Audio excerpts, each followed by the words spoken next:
In 2017, the Gambia saw the end of the 22-year Jammeh regime and the opportunity to create a new democratic society. During the former regime, the security services were starved of the opportunity to professionalize and were often forced to take a state-centric approach to their work. The mindset is changing. The multi-agency team funded by the EU and implemented by DAI is now creating a roadmap for a people-centric security sector reform, establishing a security vetting agency and a whole-of-society counter-terrorism strategy under the banner of Project Trust. Alright, so what is Project Trust? Project Trust is an EU-funded activity, and my role as Security Sector Reform Advisor is to provide policy advice, training and mentoring. Last year, I founded a team known as the Critical Mass, which is comprised of representatives from across the security agencies. Together, we're developing the country's first counter-terrorism strategy, and we're also founding the first national security vetting agency. As a vehicle to achieve this, we use simulation exercises where we bring together members of the public, together with the private sector and government, to discuss these two issues. The main goal of the project is to build trust between the security agencies, as well as between the public and the security community of the Gambia.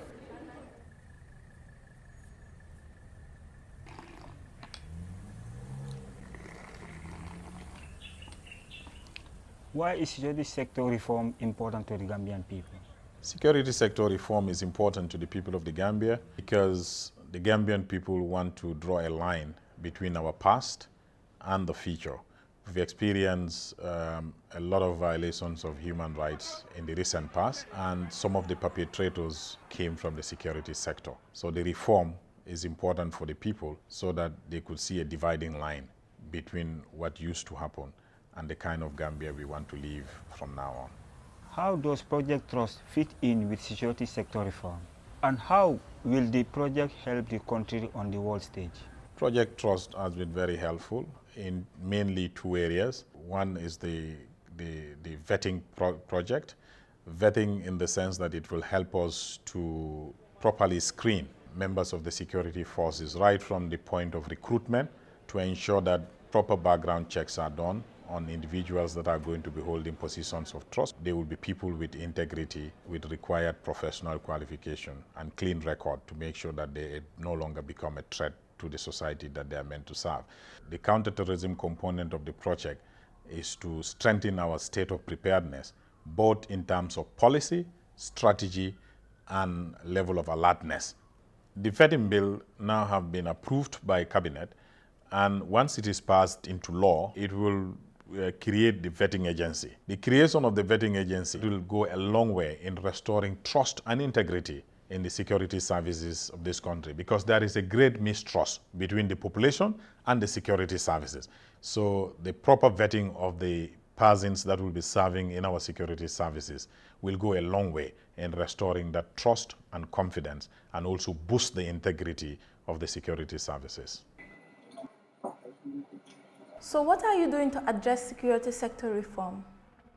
After having completed the national security policy, which has given us the guidelines and the vision, our next step was we went straight to develop, the national security strategy and national security reform strategy. We went through a very difficult transition, though it was not a post-conflict.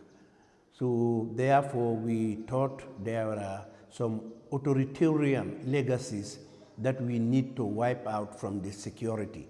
We needed to build their capabilities and improve on the capacities. We thought we should also have a thematic area that will address cutting issues like youth, issues relating to youth, issues relating to corruption, issues moreover relating to gender. And then we also have the international advisory group members. That's where Chris Jagger and the others fall in.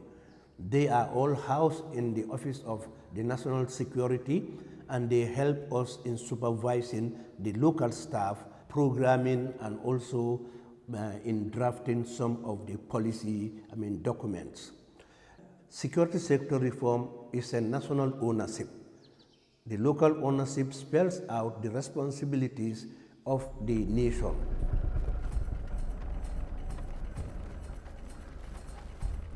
What is security vetting? Security vetting is a process of assessing an individual's security vulnerability and associated risks in order to advise whether the person is qualified or is suitable to handle certain posts or positions that require them to have access to sensitive state security information or assets or equipment.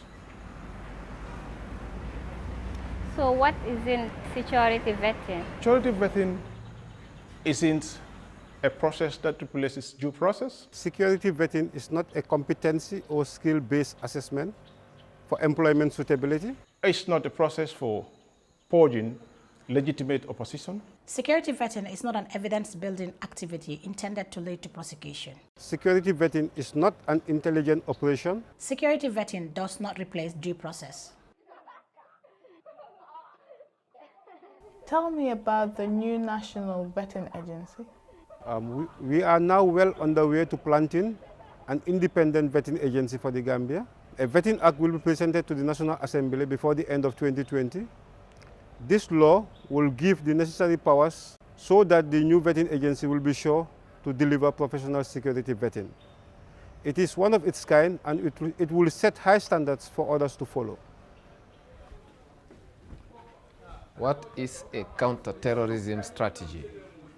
Through Project Trust, the Gambia is developing its first counterterrorism strategy. All sectors and people from across society have a role to play. The police and intelligence agencies have a role in investigating terrorists. Religious leaders have a role to educate and preach against radicalization.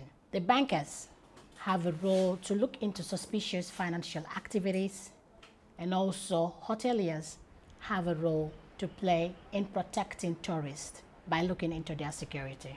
All this societal approach does not just encourage the protection of people from becoming terrorists, but also encourage the collective effort of protecting the public, allies, critical national infrastructure, etc. In drafting the counterterrorism strategy, we are using the popular 4Ps model. 1, to prevent individuals from becoming terrorists. 2, to physically protect all critical national infrastructures, our transport system, border security, and public places. 3, to pursue, to stop all terrorist attacks, specifically to disrupt plotters. 4, to prepare, to mitigate the impact of all unstoppable terrorist attacks.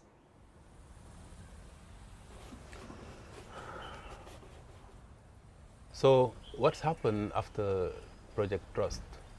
Well, after Project Trust, the foundation would have already been laid. We should keep the height of professionalism within the force, and also to monitor and evaluate the progress of the project, to implement and enforce all laws relating to counterterrorism. Basically, the ultimate goal of Project Trust was to develop and build a well and equipped team of Gambians to continue the work that they have initially started. Project Trust has also invested in our personal and professional growth and also put in the right structures for us to develop going forward, taking the counterterrorism strategy and the vetting unit to where it wants to be.